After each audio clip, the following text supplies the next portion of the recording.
더도 말고 덜도 말고 한가위만 같더라 그랬는데 집에서 안 쓰는 단어 3개 아시죠? 1부 시간에는 사랑합니다, 미안합니다 이걸 이제 잘못 얘기를 했더니 되게 웃으면서 아주 반가워하시는데 잊지 않고 계신 것 같아요. 사랑합니다, 미안합니다, 감사합니다. 앞뒤 좌우 보시면서 인사하시겠습니다. 사랑합니다, 미안합니다, 감사합니다. 집에서 쓰셔야 돼요. 딴 데 쓰면 큰일 납니다. 우리가 히브리서 말씀을 쭉 묵상해 왔는데 이제 거의 정점에 와서 이제 마무리할 시점에 도달을 했습니다. 히브리 기자가 구약의 에녹서부터 시작을 해서 그들의 믿음이 걸어갔던 길들을 약간 다른 각도에서 계속해서 조명해 갔거든요. 그리고 맨 마지막에 많은 사람들을 뒤에다 빼놓고서 이제 중요한 사람 한 사람을 더 언급하고 이제 마무리 짓습니다. 그런데 그 사람이 놀랍게도 라합이라고 하는 사람이에요. 삶에는 기생이라는 삶이 그에게 있었다는 거죠. 기생 라합, 그의 믿음을 한 번 더 설명하고 난 후에는 이제는 히브리 11장을 하나로 묶어서 설명합니다. 그래서 12장은 이렇게 변해요. 이러므로 우리에게 구름같이 둘러싼 허다한 증인들이 있으니 모든 무거운 것과 얽매이기 쉬운 죄를 벗어버리고 인내로서 우리 앞에 당한 경주를 하며 믿음의 주여 또 온전케 하신 예수를 바라보자. 그는 그 앞에 있는 기쁨을 위하여 십자가를 참으사 부끄러움을 개의치 아니하시더니 하나님 보좌 우편에 앉으셨느니라. 그러면서 믿음의 주가 되시는 분, 믿음의 주여 온전케 하시는 예수를 바라보자. 그러면서 우리의 삶에 믿음의 길을 걸어가야 될 것을 우리에게 종용하고 있습니다. 그런 의미로 본다면 오늘 본문에 기록되어 있는 이 말씀은 마지막 주자 라합에 대해서 설명하고 있습니다. 기생 라합과 관련된 기록은 여호수아의 기록이 되어 있는데 2장에 보시면 9절부터 11절까지 이렇게 말합니다. 여호와께서 이 땅을 너에게 주신 줄을 내가 아노라. 우리가 너희를 심히 두려워하고 이 땅 주민들이 다 너희 앞에서 간담이 농나니 이는 너희가 애굽에서 나올 때 여호와께서 너희 앞에서 홍해물을 마르게 하신 일과 너희가 요단 저저녁에 있는 아모리 사람의 두 왕 시온과 옥에게 행한 일 곧 그들을 전멸시킨 일을 우리가 들었음이라. 우리가 듣자 곧 마음이 녹았고 너희로 말미암아 사람이 정신을 잃었나니 너희 하나님 여호와는 위로는 하늘에서도 아래로는 땅에서도 하나님이시니라. 완전히 한 사람이 뒤집어졌습니다. 라합이란 여자예요. 그래서 여호수아 6장 1절은 그때 상황을 얘기합니다. 이스라엘 자손들로 말미암아 여리고는 굳게 닫혔고 출입하는 자가 없더라. 2장 10절에 뭐라고 표현합니까? 우리가 들었음이라. 그녀가 이스라엘 백성이 걸어가면서 행했던 일들을 들었다는 겁니다. 하나님이 하신 일에 대한 소문을 들었습니다. 홍해를 가르셨고 아모리 사람들을 전멸시킨 소문을 들었습니다. 이 소문을 들은 기생 라합은 어떤 반응을 보였습니까? 히브리 11장 31절은 마지막으로 그의 믿음을 이렇게 말합니다. 믿음으로 기생 라합은 정탐꾼을 평안히 영접하였으므로 그게 그 사람의 삶에 다예요. 그 믿음을 그렇게 평가합니다. 평안히 영접했다, 그게 다입니다. 자기 집으로 찾아온 정탐꾼들을 영접합니다. 그리고 붉은 줄을 내밀 것을 비밀을 듣게 되고요. 이어서 그 사람들이 건네준 붉은 줄을 창문에 매달아놓습니다. 그래서 여호수아 2장 18절은 이렇게 우리가 이 땅에 들어올 때 우리를 달아내린 창문에 이 붉은 줄을 메고 내 부모와 형제와 내 아버지의 가족을 다 내 집에 모으라. 라합이 이르되 너희 말대로 할 것이니라 하고 그들을 보내어 가게 하고 붉은 줄을 창문에 다니라 그랬어요. 여러분, 붉은 줄은 바람이 불면 흔들리는 천조각에 불과합니다. 그럼 그 사람 정탐꾼들의 말은 어떨까요? 신뢰할 만할까요? 예, 신뢰할 만하지 못합니다. 왜요? 그 당시에 이 여리고성은 견고한 성입니다. 그리고 이스라엘은 유목민에 불과해요. 싸움을 한다면 싸움이 안 돼요. 싸움에서 이길 확률은 100만 분지 1입니다. 그런데 그런 사람들에 대한 신뢰, 소문을 듣고 확신하고 그가 이런 결정을 한다. 쉽지 않습니다. 마치 이것은 우리 예수님의 외모를 보면서 사람들이 예수님을 믿지 못하는 것과 비슷합니다. 이사야 53장 2절 3절에 보시면 그는 주 앞에 자라나기를 연한 순 같고 마른 땅에 나온 뿌리 같아서 고운 모양도 없고 풍채도 없은즉 우리가 보기에 흠모할 만한 아름다운 것이 없도다. 그는 멸시를 받아 사람들에게 버림받았으며 간고를 많이 겪었으며 질고를 아는 자라. 마치 사람들이 그에게서 얼굴을 가리는 것 같이 멸시를 당하였고 우리도 그를 귀히 여기지 아니하였도다. 그러면 누가 봤을 때 호감 가는 형입니까? 아니면 호감이 안 가는 형입니까? 후자입니다. 아무리 봐도 좋게 보이질 않아요. 하지만 라합은 그런 상황에서 누구요? 정탐꾼의 말을 듣고 창문에 이 붉은 줄 이거를 내겁니다. 그리고 그 약속을 굳건히 믿어요. 그래서 정탐꾼을 영접했다는 겁니다. 평안한 가운데 영접했다는 겁니다. 목숨이 왔다 갔다 하는 결정이 될 수도 있는데 그를 숨겨줬다고 했다는 사실이 발각이 되면 아마 죽었을 겁니다. 그런데 그는 붉은 줄의 약속을 굳게 붙잡고 그리고 그 집을 떠나지 않습니다. 믿음이 뭘까요? 무너져야 될 여리고성, 그러나 견고하게 무너질 것 같이 하던 여리고성 안에서 기생 라합은 붉은 줄을 내걸고 그 붉은 줄을 꽉 붙잡고 있습니다. 자기의 모습이나 자신의 마음이나 자신의 처지를 생각한다면 붉은 줄을 바라보는 게 합당치 않아 보입니다. 그런데 그 상황이 어떠하든지 자기의 처한 상황이 어떠하든지 그는 붉은 줄을 포기하지 않습니다. 이것이 그가 가지고 있었던 믿음입니다. 이 붉은 줄에는 무슨 상징이 있습니까? 예수님의 피 흘림, 이것을 얘기합니다. 요한복음 19장 34절을 보시면 그중 한 군이 창으로 옆구리를 찌르니 곧 피와 물이 나오더라. 십자가에 달린 예수님이 십자가에서 죽으시는데 결정적인 역할은 바로 저겁니다. 피와 물을 쏟으면서 죽으신 거예요. 십자가에 피를 쏟으신 예수, 그분이 바로 붉은 줄입니다. 붉은 줄 대신 그리스도를 바라보고 신뢰하는 자마다 구원을 얻을 것이다 라고 하는 메시지를 그 속에 담고 있는 겁니다. 죄에서 자유를, 불안에서 평안을, 그리고 꽉 막힌 성 안에서 노임을 받는 기적을 맛보는 것은 바로 붉은 줄을 바라보는 데 있어요. 비록 그녀의 삶이 얼룩져 있습니다. 죄투성입니다. 온몸이 갈갈이 찢겨 부끄러웠지만, 어떤 사람은 더럽고 추악하다고 얘기할 수 있겠지만 그는 자신의 삶을 포기하지 않았습니다. 그는 자기를 보지 않고 자기에게 다가온 정탐꾼들을 보면서 자기의 믿음이 헛되지 않음을 확인합니다. 그러면서 그 붉은 줄을 꽉 붙들어요. 붉은 줄을 바라봅니다. 내가 비록 할 수 없는, 말할 수 없는 죄이라 할지라도 그는 정탐꾼을 보면서 이것은 하나님의 섭리 가운데 이루어진 일로 그는 받아들입니다. 그 연약한 줄에 담긴 약속을 그는 믿었고요. 그 마음속에는 이 성은 무너질 것이라는 거예요. 견고해 보였지만 하나님은 무너뜨릴 것이라는 겁니다. 하지만 나는 저 붉은 줄 때문에 살 것이고 바로 내 인생은 새로운 인생길이 열릴 것이라는 놀라운 기대감을 그는 가지고 있었습니다. 이것이 기생 라합이 가지고 있었던 믿음이었고요. 이 믿음대로 기생 라합은 이후의 삶이 놀랍게 바뀝니다. 정탐꾼 가운데 한 사람과 결혼하게 되고 그를 통해서 이 땅에 다윗이 오게 되는 길을 여는 역할을 합니다. 성경의 믿음장 최고의 마지막 자리에 바로 기생 라합을 앉혀놨어요.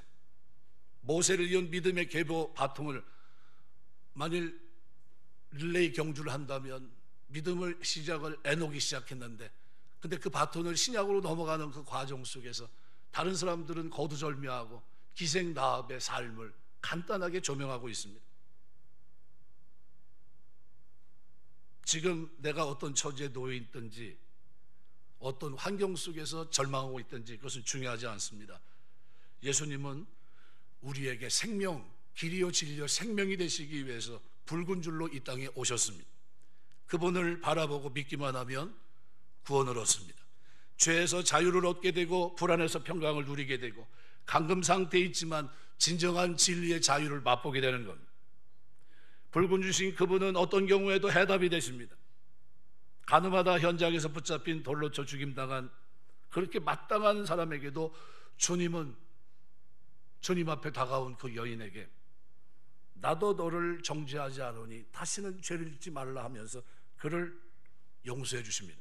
요한복음 8장 11절에 보면 답하되 주여 없나이다. 예수께서 이르시되 나도 너를 정죄하지 않으니 가서 다시는 죄를 범하지 말라 하시니라. 사람들은 두려워하며 문을 닫고 숨어 떨고 있는 이와 같은 제자들에게도 주님은 다가가셨습니다. 부활하신 주님은 그들을 만나 주십니다. 요한복음 20장 말씀에 보면 19절에서부터 이렇게 말합니다. 이날 곧 안식 후 첫날 저녁 때 제자들이 유대인들을 두려워하여 모인 곳에 문들을 닫았더니 예수께서 오사 가운데 서서 이르시되 너희에게 평강이 있을지어다. 계속 뭐라고 표현합니까? 그 다음에도 20절 21절 또 예수께서 또 이르시되 너희에게 평강이 있을지어다. 아버지께서 나를 보내신 것 같이 나도 너희를 보내노라. 뿐만 아니라 감옥 속에 꼼짝할 수 없었던 바울과 실라에게도 오직 주님만 바라보고 기도하고 찬송하고 있는 그들에게 놀라운 일을 일으킵니다. 사도행전 16장 25절 26절 한밤중에 바울과 실라가 기도하고 하나님을 찬송하며 죄수들이 듣더라. 이에 갑자기 큰 지진이 나서 옥토가 움직이고 문이 다 열리며 모든 사람의 매인 것이 다 벗어진지라. 나사렛 예수는 이 땅에 붉은 줄로 오셨습니다. 이 붉은 줄은 삶의 현장에 내걸고 바라봐야 될 것을 얘기합니다. 그래서 고린도서 1장 18절에 사도 바울은 이렇게 표현합니다. 십자가의 도가 멸망하는 자에게는 미련한 것이요 구원을 받는 우리에게는 하나님의 능력이라. 구약에 아무도 하나님을 믿지 못하는 이방 가운데 있던 가나안의 한 족속에 불과한 여리고 땅에 놀랍게도 하나님의 임재 속에서 한 사람이 구원받는 장면을 성경은 기록하고 있습니다. 하나님이 예정한 가운데 하나님의 선택 속에서 그 일이 이루어졌다는 사실을 우리는 믿어 의심치 않습니다. 그래서 빈센트라고 하는 성경학자는 그렇게 정탐꾼들이 그녀의 집에 머물렀던 것은 우연한 일이 아니었을 것이라고 말합니다. 만세전에 구원하기로 예정해 놓으신 그녀의 집을 골라 정탐꾼들이 그녀의 집에 머물렀던 것은 하나님의 은혜였다는 겁니다. 숨어 들어가도록 섭리하시면서 그녀가 구원받을 수 있는 기회를 얻게 하신 것이고 그녀는 하나님의 선택과 예정 가운데 포함되어 있던 사람이 분명하다고 빈센트라는 성경학자는 얘기해요. 예배서 1장 4절 5절입니다. 예배서 1장 4절 5절 기록을 보시면 이렇게 말합니다. 창세전에 그리스도 안에서 우리를 택하사 우리로 사랑 안에서 그 앞에 거룩하고 흠이 없게 하시려고 그 기쁘신 뜻대로 우리를 예정하사 예수 그리스도를 말미암아 자기의 아들들이 되게 하셨으니. 그럼 가만히 생각해 보세요. 저와 여러분은 어떻게 된 거죠? 우리가 평안히 예수 그리스도를 영접하고 붉은 줄 대신 그리스도를 바라보고 그리고 믿게 된 것은 하나님의 은혜입니다. 그런데 많은 사람이 그리스도에 대한 소식을 들었지만 접했지만 평안히 영접하지 못한 사람들은 다 어떻게 됐습니까? 여리고성의 그 수많은 사람들 다 죽었을 겁니다. 성이 무너져 다 죽었습니다. 근데 오직 한 사람과 관계된 그 가족과 일가 친척이 다 사합니다. 누구죠? 바로 평안히 영접했던 한 사람, 그 하나님을 의지하고 믿음으로 순종하며 나아갔고 붉은 줄을 내걸고 그리고 하나님의 구원을 확신했던 그 사람, 그와 관련된 가족들은 다 구원했어요. 여러분 신앙생활 하면서 여러분 가정에 이런 은혜가 있게 되시길 주의 이름으로 축원합니다. 그래서 기생이란 이 포르네라고 하는 단어는 몸을 파는 여자입니다. 매춘부를 말해요. 할롯이라는 단어인데 근데 영어의 포르노의 어근이 되기도 합니다. 이 라합이라는 단어는 넓다, 널찍하다 이렇게 이런 이름을 뜻을 갖고 있습니다. 그런데 놀랍게도 그의 믿음은 넓은 것 같아요. 여호수아 2장 1절에 보시면 여호수아 2장 1절에 보시면 이렇게 표현합니다. 눈의 아들 여호수아가 시딤에서 두 사람을 정탐꾼으로 보내며 이르되 가서 그 땅과 여리고를 엿보라 하며 그들이 가서 라합이라는 기생의 집에 들어가 거기 유숙하더니 6장에 보시면요 그 결과를 얘기합니다. 17절에 이 성과 그 가운데 있는 모든 것은 여호와께 온전히 바치되 기생 라합과 그 집에 동거하는 자는 모두 살려주라. 이는 우리가 보낸 사자들을 그가 숨겨주었습니다. 또 22절 여호수아가 그 땅을 정탐한 두 사람에게 이르되 그 기생의 집에 들어가서 너희가 그 여인에게 맹세한 대로 그와 그에게 속한 모든 것을 이끌어내라 하매 25절 보시면 여호수아가 기생 라합과 그의 아버지의 가족과 그에게 속한 모든 것을 살렸으므로 그가 오늘까지 이스라엘 중에 거주하였으니 이는 여호수아가 여리고를 정탐하려고 보낸 사자들을 숨겼음이었더라. 이것이 그의 믿음이었다는 겁니다. 이 믿음을 그래서 히브리서가 평안히 영접한 것으로 기록해 놓고 있고 이 믿음을 야고보서 2장 25절에 이렇게 기록해 놓습니다. 이와 같이 기생 라합이 사자들을 접대하여 다른 길로 나가게 할 때 행함으로 의롭다 하심을 받은 것이 아니냐 이렇게 얘기해요. 그러면 여기서 말하고 있는 믿음은 뭡니까? 피스티스 명사입니까? 아니면 동사입니까? 믿음은 하나님에 대한 소식을 들었기 때문에 그 소문을 들었기 때문에 반응이 일어난 거예요. 어떤 반응입니까? 아, 내가 그분을 통해 구원받아야 되겠다. 그분이 이 여리고성을 무너뜨리려고 하는 이 엄청난 사실을 내가 듣고 그렇다면 내가 정탐으로 온 그 사람들과 좋은 관계를 맺어야 되겠다. 그리고 그 의견대로 그들을 살려주고 그들을 통해 구원의 제시를 받습니다. 붉은 줄을 창문에 내어 다뤄라. 그렇게 하면 너와 너에게 속한 가족들을 이곳으로 모으면 너희는 멸망하지 않을 거다. 이렇게 했습니다. 그리고 그대로 이루어졌습니다. 사실 기생 라합은 여리고 지역에 살고 있었는데 이것은 팔레스타인 교통의 요충지였습니다. 여리고는 지리적으로 상인들이 남방 애굽에서 아수르 지역에서 다메섹 혹은 그리스도와 이라크를 갈 때 거쳐야 되는 교통 요충지입니다. 그래서 성경에도 보면 선한 사마리아 사람 비유 그것도 여리고입니다. 그러니까 정탐꾼이 라합의 집에 머물렀다면 정부와 소식을 서로 나눌 수 있었을 겁니다. 특별히 라합은 그들이 가져온 소식 많은 정보를 접할 기회가 있었는데 그 중에서 이스라엘 백성에 대한 소식을 그가 접해드리게 됩니다. 여호수아 2장 10절 아까 읽은 그 말씀 그대로 우리가 들었습니다. 내가 들었다는 게 아니라 우리 전체가 들었다는 겁니다. 여리고성에 있는 모든 사람들이 그 일을 안다는 거예요. 400년간 노예 생활했던 백성들이 모세라는 지도자를 앞세워 홍해를 건넜고 바다가 물벽을 이루고 갈라진 바닷길을 걸어 마른 땅같이 지나왔다는 거예요. 아라비아 동풍이 불면서 어떻게 됩니까? 그 질퍽했던 그 아래 땅이 마른 땅처럼 사막 땅처럼 지나왔다는 거예요. 애굽의 철병거를 앞세워 뒤쫓던 애굽 군대 철병거 600승이 모세 지팡이를 든 손을 내밀자 바닷속에 잠기고 마는 엄청난 일이 있었다는 소식을 들었고 그들이 여호와 하나님을 섬기기 위해서 하나님은 그 백성들을 끌어내셨다는 겁니다. 요단 동편에서 유목문에 불과했던 이스라엘 백성들이 여호와 하나님의 깃발을 들고 싸웠는데 거대한 헤스본 왕국을 전멸시켰고 왕까지 사로잡아 죽였다는 겁니다. 요단 동편 북방의 바산 왕국도 저들이 섬멸했다는 겁니다. 근데 그들은 항상 여호와의 깃발을 가지고 있었다는 겁니다. 그들은 여호와를 믿는 백성이라고 했는데 도대체 여호와가 누구에게 이렇게 승승장구할 수 있단 말인가? 이 소문을 누가? 바로 여리고성에 있던 모두가 다 들었다는 겁니다.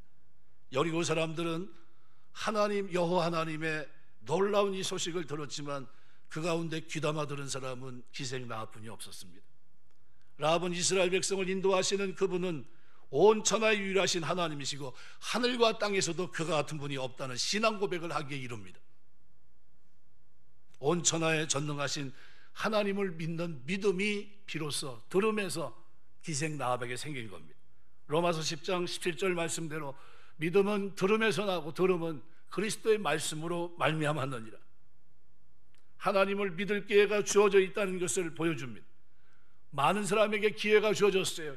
여리고성의 사람들에게도 이 복된 소식이 전해졌습니다. 하나님만이 유일한 하나님이시라는 사실을. 그럼에도 그들은 순종치 않았습니다.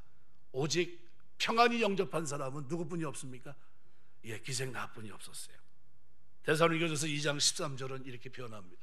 이러므로 우리가 하나님께 끊임없이 감사하면 너희가 우리에게 들은 바 하나님 말씀을 받을 때 사람의 말로 받지 아니하고 하나님의 말씀으로 받음이니 진실로 그러하도다. 이 말씀이 또한 너희 믿는 자 가운데 역사하느니라. 데살로니가전서 2장 13절 말씀을 유심히 보십시오.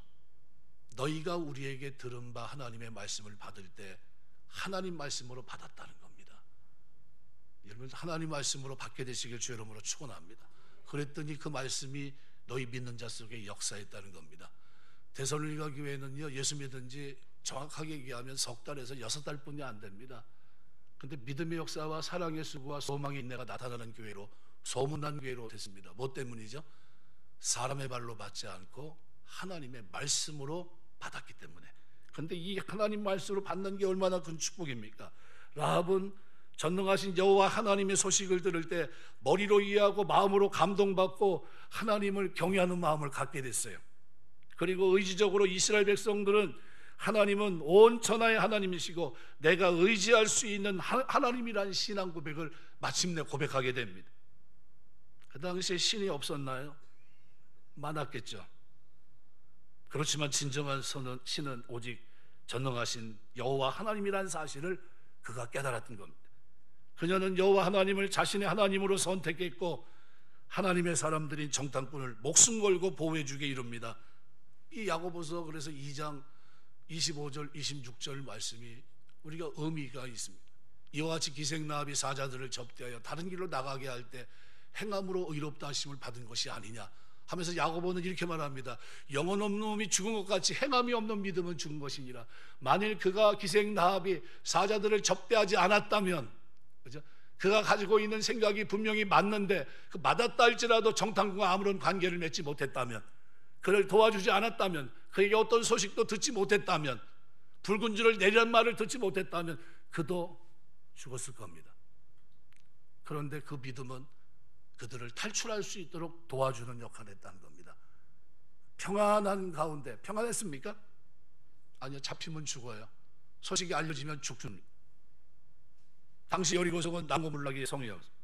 여리고성의 백성들은 홍해를 가르고 바산왕국을 무너뜨린 이스라엘 백성들이 결코 힘이 있다 할지라도 견고한 성 가진 여리고성은 침범할 수 없을 거다 자신만만했습니다.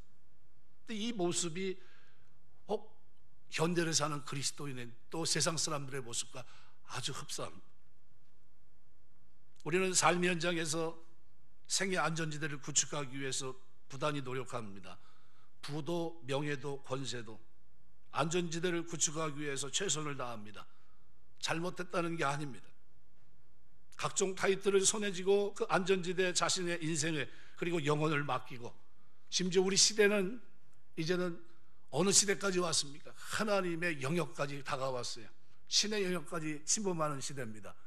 이제 감히 그런 얘기를 해요. 이제 200년 산다고, 영혼이 죽지 않은 시대가 올지도 모른다고, 이제는 우리의 장기를 어떻게 해요? 쉽게 갈아끼는 시대가 올 거라고 이렇게까지 얘기합니다. 근데 우리가 세우는 이 안전지대는 여리고성이 무너진 것처럼 언젠가 무너집니다. 우리의 영혼을 맡길 만한 진정한 안전지대는 세상에 존재하지 않습니다. 인생을 살다가 바닥에 떨어져 보는 것이 축복인 이유는 바로 거기 있습니다. 내가 의지한 모든 것이 무너질 수 있다는 것이고, 영원한 것은 십자가 외에는 없다는 거예요. 자신이 열심히 쌓아올린 인생이 무너진다면 인생은 결코 물질 또는 명예, 사람에게 의탁해서는 안 된다는 교훈을 배우게 되고, 이것은 말 그대로 겸손해집니다.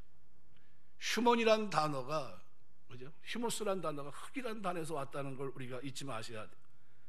내 인생의 진정한 안전지대는 나를 구원하기 위해 십자가의 피 흘리기까지 사랑하신 그리스도를 바라보고 의지하고 믿는 데 있습니다.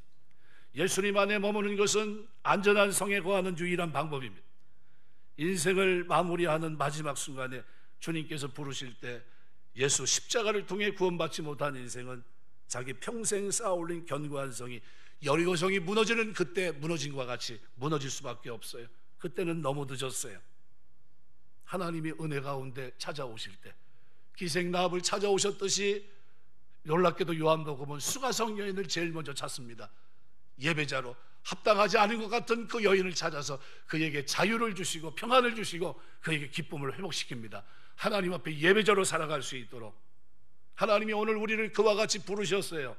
나를 부르실 때 예수님의 십자가가 없다면 많은 재물과 명예 권세가 무슨 소용이 있겠습니까? 이 땅의 모든 안전지대는 무력해지지만 오직 예수 그리스도의 십자가의 안전지대만은 내 인생 전체를 의탁하기에 견고하고 믿을 수 있는 성임을 우리는 기억하셔야 됩니다. 라합에게 있던 이 믿음의 표징은 그가 이방인이었고 하나님을 믿는 백성들로부터 전혀 복음을 전해 듣지 못했음에도 불구하고 소문을 통해 듣게 된 여호와 하나님을 그는 알게 되었고 중심으로 믿기를 결단했던 겁니다. 그 믿음은 행함 있는 믿음이었어요. 머릿속에만 있는 믿음이 아니었습니다. 그 믿음은 정탐꾼들을 도와줬던 믿음이고요, 정탐꾼을 통해서 구원의 메시지를 들었던 믿음입니다. 나아가 그의 신앙은 행동으로 옮겨집니다. 신앙 고백은 삶의 능력으로 나타나고 행동으로 결단하는 믿음으로 발전할 때 반드시 열매를 맺습니다. 라합은 여호와 하나님이 온 천하의 유일하신 하나님을 알았습니다. 하나님의 정탐꾼들을 목숨 걸고 보호합니다. 히브리 11장은 평안하게 영접했다. 평안하게 영접했습니까? 아니요, 하나님께 맡겼다는 거예요. 평안이란 단어는요, 죄 문제가 해결됐을 때 나타나는 놀라운 축복이에요. 하나님과 한 식탁에 둘러앉은 게 우리가 말하는 샬롬입니다. 샬롬, 에이렌의 평강이에요. 그런데 라합에게 어떻게 이 평안히 영접할 수 있는 믿음이 생겼죠? 하나님을 받아들일, 영접할 마음이 그에게 있었다는 사실입니다. 여호와 하나님 편에 서겠다는 결심과 함께 발각되면 죽을 것이라는 이 사실을 알면서도 그는 각오하고 결단했던 겁니다. 그 마음이 그로 하여금 죽으면 죽으리라 하는 마음을 가지고 누굴 영접한 겁니까? 정탐꾼을 영접한 거예요. 평안히 영접한 거. 이것을 성경은, 히브리 기자는 뭐로 보고 있습니까? 믿음. 그래서 이 믿음장을 얘기하면서 히브리 11장에서 에녹에서 시작된 믿음의 발자취를 누구에서 끝을 냅니까? 기생 라합. 이 여인의 믿음, 소식을 듣고 삶을 결단하고 정탐꾼을 영접했던 그 삶으로 조명하고 있는 겁니다. 히브리서 기자는 이 결단에 대해서 오늘 본문에 이렇게 말합니다. 믿음으로 기생 라합은 정탐꾼을 평안히 영접하였으므로, 영접했다는 말은 받아들였다는 거예요. 고대 헬라어 문헌에서 데코마이라는 단어는 사람에게 환대를 베풀었다는 뜻입니다. 예배서 1장 4절 5절의 기록을 우리가 좀 전에 봤는데 예전과 섭립 속에 포함된 여인의 모습을 우리는 볼 수 있습니다. 하나님이 자신을 선택한 거예요. 자신에게 이런 기회가 올 줄 자기는 꿈에도 몰랐습니다. 자신은 소식을 들었는데, 그런데 그 관계된 사람이 자기에게 와서 이 사정을 물어봅니다. 그리고 자기의 믿음이 그와 교환이 됐을 겁니다. 그리고 그는 그 자리에서 자기의 인생의 새로운 삶을 설계합니다. 보통 사람 같으면 숨었을 겁니다. 아니면 두려움으로 영접했다면 그것이 아마 최선이 됐을지도 모릅니다. 누가 보기라도 했다면 큰일 날 텐데 하는 마음이 있었을 겁니다. 하지만 그는 전능하신 온 천하의 하나님을 그는 확실히 믿었어요. 하늘의 하나님, 땅에서도 하나님이라는 분을 믿었습니다. 그리고 만일 하나님이 이 사람을 여기에 보냈다고 하는 것은 내가 받아들일 수 있다고 하는 이 사실을 하나님이 알았기 때문이고, 이것은 하나님의 은혜였음을 그는 고백합니다.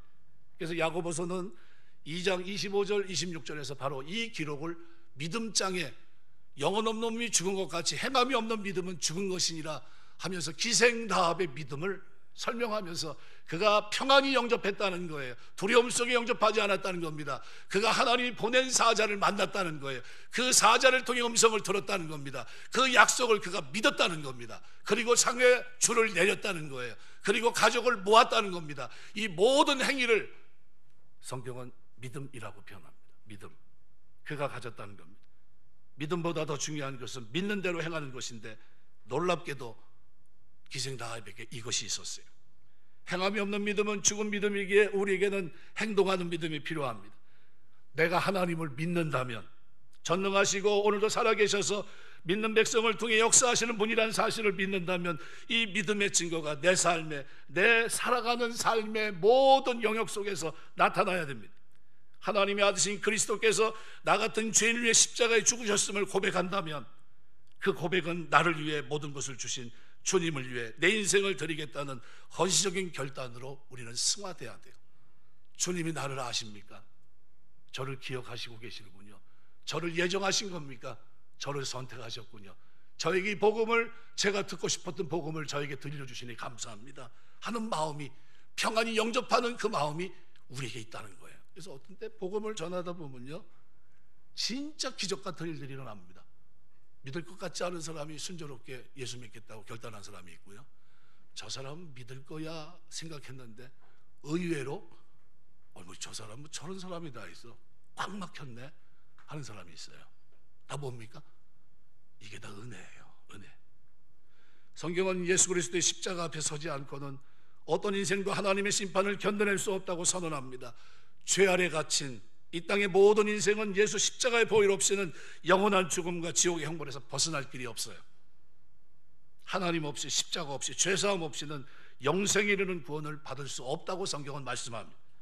구원이 없다는 것은 예수 믿지 않는 자가 죽음에 이르면 반드시 영벌에 처해진다는 뜻입니다. 우리는 그 복음을 증거하여 살라고 하는 명을 받았기 때문에 우리는 그 길을 걸어가고 있습니다. 하나님의 말씀이 진리이고 내가 하나님의 사람이라면 또한 예수 십자가를 통해 구원받고 영생을 얻고 평안을 누리고 믿음대로 사는 축복을 누리려고 한다면 오늘 우리는 믿음 있는 행동하는 신앙인이 돼야 돼요. 내 믿음이 여러분의 삶에 나타나게 되시길 주의 이름으로 축원합니다. 믿기 때문에 움직이는 모습, 내가 하나님의 약속을 믿기 때문에 기도하는 모습이 있고요, 내가 하나님의 약속을 믿기 때문에 예배하고, 하나님의 약속을 믿기 때문에 그 말씀 앞에 순종하는 삶이 있어야 됩니다. 사랑하는 부모, 형제, 친척, 이웃 영혼을 가슴에 품고 기도하지 않는다면 우리는 행동하는 신앙인이라고 얘기할 수 없어요. 왜요? 살아있기 때문입니다. 영혼을 불쌍히 여기신 주님의 마음으로 믿지 않는 내 주변의 영혼들의 구원을 위해서 전심으로 기도한다면 이것이 바로 행동하는 믿음이에요. 하박국 선지자는 하박국 3장 18절 19절에서 이렇게 얘기합니다. 나는 여호와로 말미암아 즐거워하며 나의 구원에 하나님으로 말미암아 기뻐하리로다.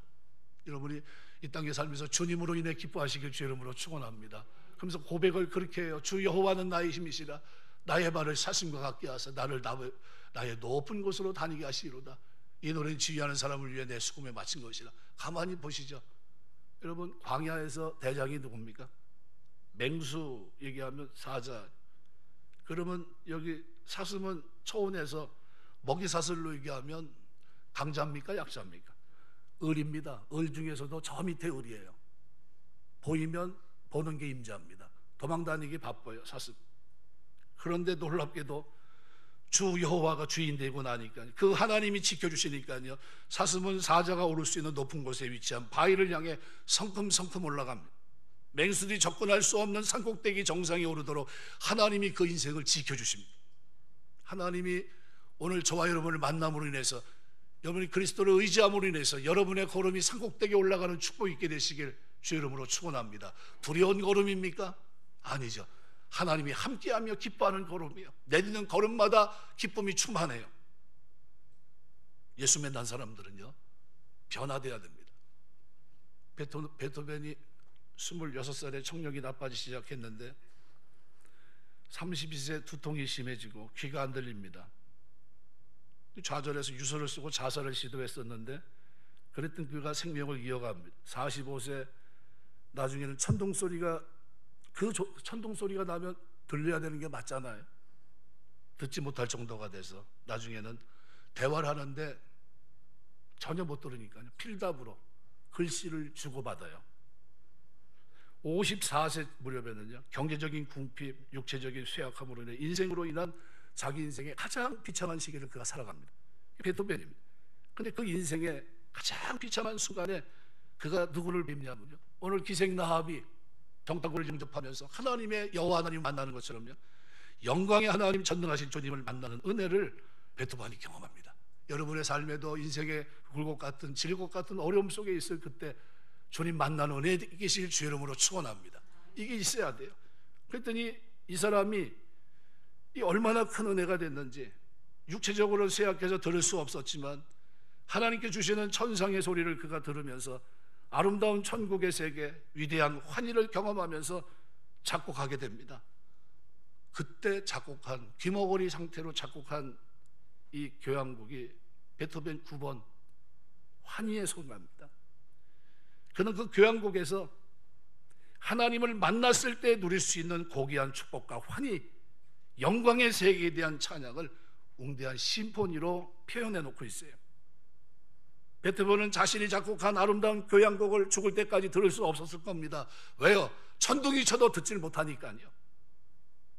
하지만 지난 2200년이 지나오는 그 많은 세월 속에서 이 교향곡은 하나님께 부름받은 천국 백성들에게 가슴 벅찬 감동을 주었고요, 심지어 그리스도를 알지 못하는 사람에게도 큰 감명을 주는 교향곡이 됐습니다. 뭐 때문이죠? 주님 영접했기 때문이에요. 주님 평안히 영접하시길 주의 이름으로 축원합니다. 입술의 고백은 쉽지만 믿음의 고백으로 행동하는 것은 쉽지 않습니다. 그런데 하나님은 우리가 믿음으로 행동할 때 놀랍게도 권세와 능력을 나타내시고 우리 생애를 새롭게 보상해 주십니다. 그럼 하나님은 기생 라합에게 어떻게 보상하셨죠? 여호수아 6장 23절에 보면 정탐한 젊은이 들어가서 라합과 그의 부모와 그의 형제와 그에게 속한 모든 것을 이끌어내고 또 그의 친족도 다 이끌어내어 그들을 이스라엘 진영 밖에 두고 그에 속한 모두 부모 친족들을 모두 구원받았습니다. 여러분이 평안히 예수님 영접한 것으로 인해서 여러분의 가문에 놀라운 구원의 역사가 일어나게 되시길 주의 이름으로 축원합니다. 한 명도 실족함 없이 예수 믿게 되시길 주의 이름으로 축원합니다. 이게 은혜예요. 라합에게 속했던 라합에게 속해 있다고 하는 이 한 가지 이유, 그가 하나님을 경외하고 믿음으로 행동했다는 그 한 가지 이유 때문에 그에게 속한 모든 재산과 소유도 보존되었고요, 라합의 신앙을 고백하며 이스라엘의 하나님을 따르기로 결단하고 믿음으로 그가 행동으로 옮겼을 때 하나님은 그의 생애를 축복합니다. 그만 축복했나요? 아니요. 그 가정을 축복합니다. 나중에 라합은 이스라엘 백성에 편입됩니다. 누구와 결혼하죠? 족장 살몬과 결혼해요. 그리고 다윗 왕과 메시아 예수 그리스도의 계보에 이르는 조상이 됩니다. 그래서 히브리서 믿음장에서 에녹, 죽음을 보지 않고 하늘에 옮겨진 그를 머리로 해서, 그리고 믿음장에 믿음의 이력을 하나하나 소개하는 과정에서 여러분 뒤 32절 보세요. 기드온, 바락, 삼손, 입다, 다윗, 사무엘, 선지자들 일, 이 사람들이 하나님 앞에 적게 쓰임 받았습니까? 믿음의 이력이 없나요? 있습니다. 그런데 왜 그들은 조명하지 않죠? 그들은 별거 아니라는 걸, 소소하다는 겁니다. 하지만 이 여인의 믿음만큼은 짚고 넘어가야 된다는 겁니다. 그러면서 이 믿음을 여기서 종지부 찍어요. 믿음이라고 하는 것이 뭔지를 설명하고 있는 겁니다. 믿음은 뭐죠? 하나님의 소식을 듣고 복음을 듣고 평안히 영접하는 거라는 겁니다. 여러분이 이런 은혜가 있게 되시길 주의 이름으로 축원합니다. 하나님이 이 결단을 하나님 받으셨어요. 믿음의 선택과 고백대로 결단하고 그 결단이 헛된 결단이 아니라는 사실을 정탐꾼을 내보내는 과정에서 그의 믿음을 나타냅니다.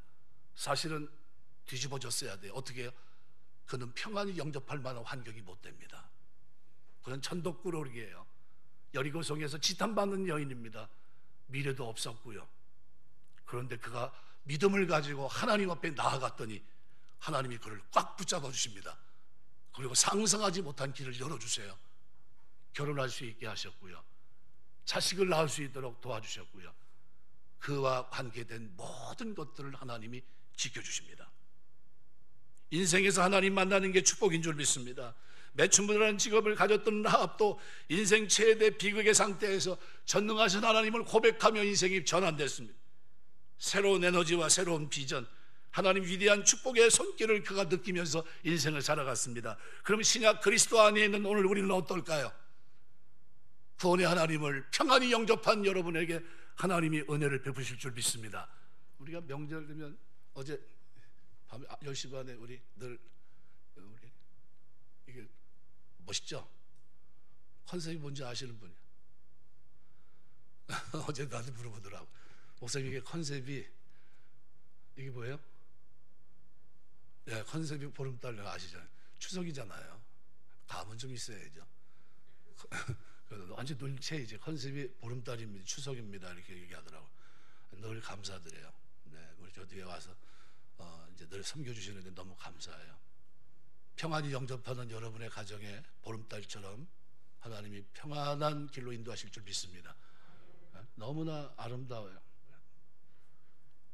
이 말씀이 이것과도 너무나 매치가 되는 것 같아요. 예수님 영접할 때 하나님 우리에게 주시는 평안함은 그죠? 감한사성이에요. 예수님 주시는 평안함은 우리 영혼뿐만 아니라 우리 육신에도 하나님 보장한 것이 너무나 많아요.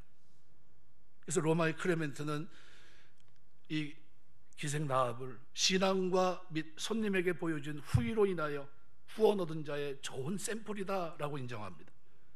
혹자는 당시에 이스라엘이 여리고를 함락시킬 확률을 순수한 군사력으로 보았을 때 100만 분의1이라고 얘기합니다. 함락시킬 가능성이 아예 전무했다는 거예요. 그럼에도 기생 라합은 그 소문을 들으면서 믿어요. 하나님이면 하실 수 있다고, 하나님이면 이 문제를 해결하실 것이라고, 하나님의 뜻을 이룰 것이라고 하는 믿음을 그가 갖습니다. 그리고 하나님께서 여리고를 이스라엘에게 주실 것을 확신했던 그는 평안히 영접했다는 거예요. 불가능을 가능으로 바꾸는 하나님의 전능하심을 믿었던 겁니다. 그래서 신학자 바클레이는 그렇게 말합니다. 상식으로는 절망적일 수밖에 없을 때에도 상식을 초월한 믿음의 시각이 현실의 저편을 보고 있었다. 이것이 믿음의 위대한 힘이다, 이렇게 얘기했습니다. 우리의 이성과 상식에만 의존할 때는 절망으로 보였던 현실도 믿음의 눈으로 바라보면 희망이 생긴다는 말씀인 겁니다. 말씀을 맺겠습니다. 어느 때와 똑같은 해마다 돌아오는 추석 같지만 이번 추석에는 오늘 기생 라합을 얘기하면서 믿음의 고백을 드릴 수 있다는 게 너무나 감사해요. 저와 여러분이 평안히 예수님을 영접했을 때 주께서 우리에게 베푸신 은혜는 한량없는 은혜인 줄 믿습니다. 여러분 가정에 이런 구원의 역사가 일어날 뿐만 아니라요, 그 영접하는 믿음의 행보가 여러분에게 있게 되시길 주의 이름으로 축원합니다. 주님을 내가 받아들였습니다. 내가 하나님의 자녀로 이 땅을 살아갑니다. 내가 믿음의 길을 가지고 약속을 믿으며 이렇게 갑니다. 이 걸음에 하나님 축복하시고 내 산업도 지켜주시고 내 가족도 지켜주시고 나 때문에 예수 믿는 모두가 다 구원의 반열에 설 수 있도록 하나님 축복해 주시옵소서. 더도 말고 덜도 말고 한가위만 같더라. 우리가 이 말씀을 생각하면서 여러분 가정에 평안을 영접하는 이 축복이 있게 되시길 주의 이름으로 축원합니다. 기도하겠습니다.